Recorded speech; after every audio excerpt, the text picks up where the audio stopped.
Si empiezas a comprender conceptos básicos de economía, vas a entender por qué los portafolios de inversión suben y bajan, o sea, la volatilidad. La volatilidad es lo que nos permite comprar barato y vender caro. Pero primero entendemos algunos conceptos básicos. Las autoridades gubernamentales centran su atención en el cumplimiento de los principales objetivos macroeconómicos. Llámele crecimiento de la economía, generación de empleo, estabilidad en los precios, igualdad en la distribución de la riqueza y equilibrio ambiental. Vamos a centrarnos en los primeros tres objetivos. La economía de un país se mide por su Producto Interno Bruto, que es la sumatoria de todos los bienes y servicios producidos dentro del territorio de un país. Una medida de bienestar en el tanto exista una equitativa distribución de la riqueza. Pero ¿cómo se calcula el Producto Interno Bruto? El Producto Interno Bruto es la sumatoria del consumo más la inversión privada, más el gasto del gobierno, más el neto de exportaciones, menos importaciones. Un país como Estados Unidos, un 70%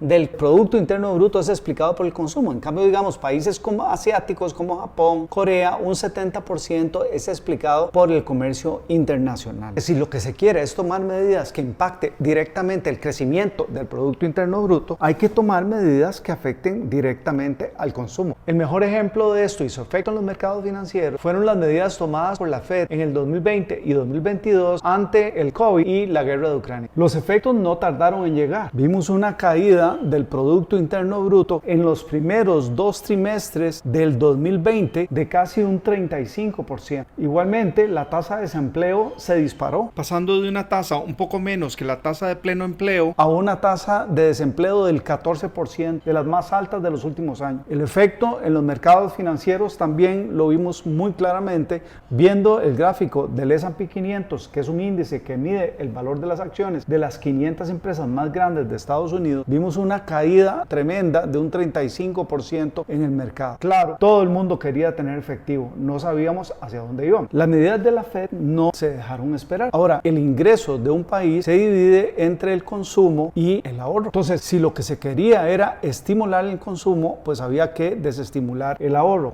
bajando las tasas de interés. La tasa de interés es el premio a ahorrar. Bajar la tasa de interés estimula el consumo. Esto tiene dos efectos: invitar a las personas a consumir, y el segundo es bajar los costos de los financiamientos, que estimula el pedir prestado para comprar carros, para comprar casas. Bajar la tasa de interés aumenta la liquidez y estimula la economía y aumenta el consumo. Efectivamente, la tasa de la Fed bajó. Venía ya bajando desde finales del 2019 y se dio una baja bastante fuerte en marzo del 2020, donde cayó a un mínimo de 0.25%. Esa misma tasa se mantuvo constante hasta abril del 2022. El impacto en estos mercados no se hizo esperar. Estábamos en momentos donde acciones de Microsoft, de Amazon, estaban con descuentos del 25%. El mercado estaba deseoso de noticias positivas, y esa baja en la tasa de interés empezó a generar un repunte tremendo en el mercado, que lo vemos en el gráfico del S&P 500. Prácticamente todo el tiempo que estuvieron las tasas de interés bajas, vimos el mercado en un continuo crecimiento. Igualmente, los indicadores económicos mostraron una rápida recuperación. Vimos un rebote del Producto Interno Bruto, y lo cual se mantuvo en los siguientes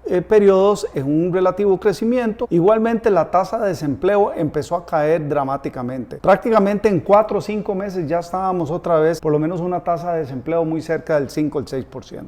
Sin embargo, no todo fue felicidad. Si nos apoyamos en un gráfico de oferta y demanda, donde el eje vertical es el precio y el eje horizontal es la cantidad, tenemos una oferta de productos, tenemos una demanda de productos que está incrementando por el efecto de baja en las tasas de interés. Sin embargo, la oferta no creció tan rápidamente como la demanda. ¿Por qué? Por el problema de los contenedores.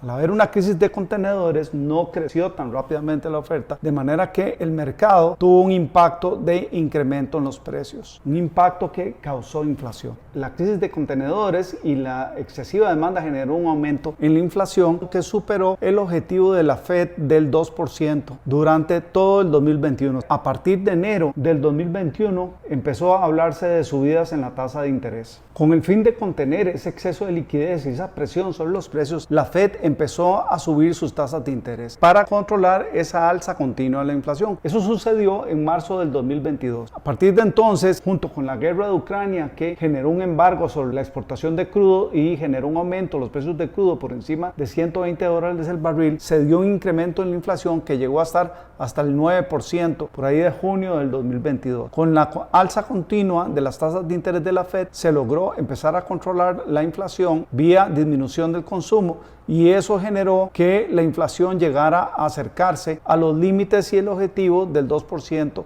que se tenía previsto para objetivo de la Fed.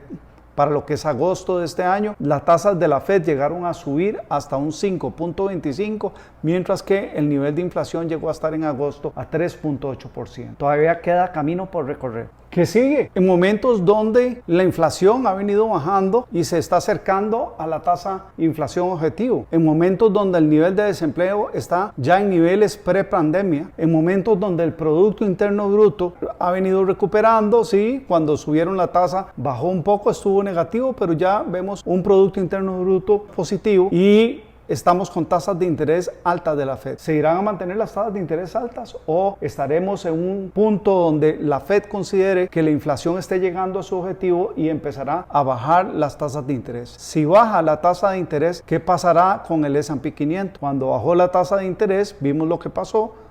Ahora que se dio un incremento en la tasa de interés, vimos el S&P cayendo. Al estabilizarse la inflación en Estados Unidos, vimos un S&P relativamente más optimista. Estaremos en un punto donde otra vez vamos a estar en un punto hacia arriba, o vamos a tener que esperar un poco más de tiempo a que la Fed inicie la baja en sus tasas de interés. Seguiremos hablando del tema. Muchas gracias.